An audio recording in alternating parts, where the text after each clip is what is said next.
नमस्कार दोस्तों, राधे राधे।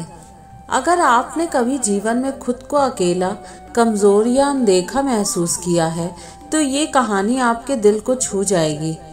कहानी के अंत में एक ऐसा प्रश्न भी है जो आपकी समझ और ध्यान को परखेगा, इसलिए इसे अंत तक जरूर सुनिए और देखिए क्या आप सही उत्तर दे पाते हैं। राजा उत्तानपाद ब्रह्मा जी के मानस पुत्र स्वयंभू मनु के पुत्र थे। उनकी दो रानियां थीं, सुनीति और सुरुचि। राजा को दोनों से संतान प्राप्त हुई, सुनीति से ध्रुव और सुरुचि से उत्तम। राजा दोनों पुत्रों से समान स्नेह करते थे। हालांकि ध्रुव की माता सुनीति दिल से उत्तम को भी अपना पुत्र मानती थी, परंतु सुरुचि के मन में ध्रुव और उसकी माँ के प्रति द्वेष भरा हुआ था। वह हर समय उन्हें नीचा दिखाने के अवसर तलाशती रहती थी।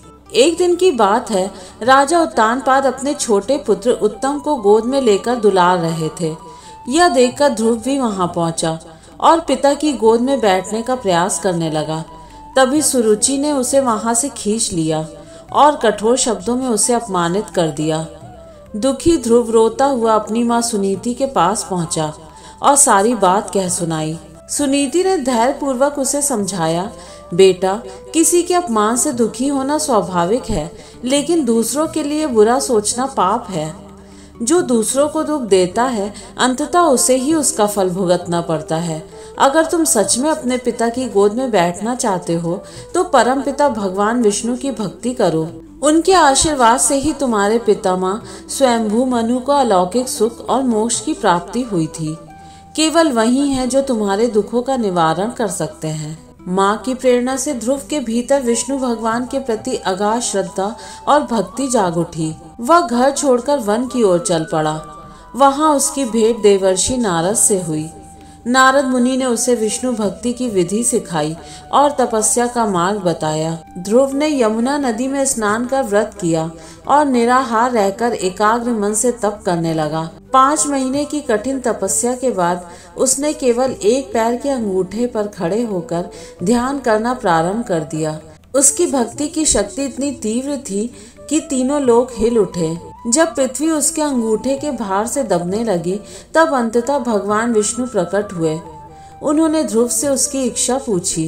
भावुक होकर ध्रुव बोला, प्रभु, जब रानी सुरुचि ने मुझे अपमानित कर पिता की गोद से उतारा था, तभी मैंने निश्चय किया था कि अब मैं केवल परम पिता भगवान विष्णु की गोद में बैठूंगा। यदि आप मुझसे प्रसन्न हैं तो मुझे ऐसा स्थान दीजिए जहाँ से मुझे कोई उतार न सके।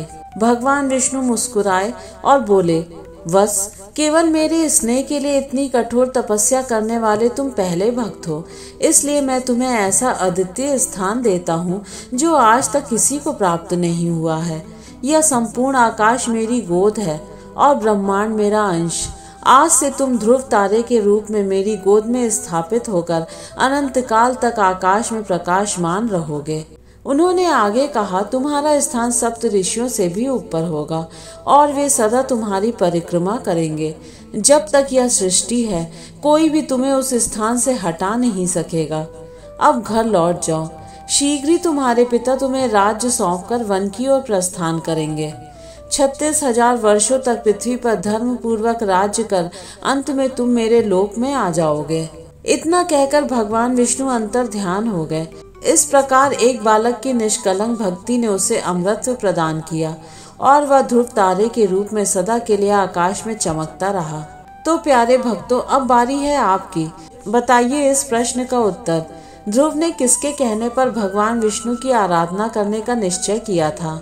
राजा उत्तानपाद, रानी सुरुचि, देवर्षि नारद, माता सुनीति? अपना उत्तर कमेंट में लिखें। यदि आपको यह प्रेरणादायक कहानी अच्छी लगी हो तो लाइक जरूर करें। ऐसी ही और आध्यात्मिक एवं ऐतिहासिक कहानियाँ पढ़ने के लिए इसे अपने मित्रों और परिवार के साथ शेयर करें। और हाँ, हमारे चैनल को सब्सक्राइब करना ना भूलें ताकि आप कभी भी इन अनमोल कथाओं से दूर ना हो।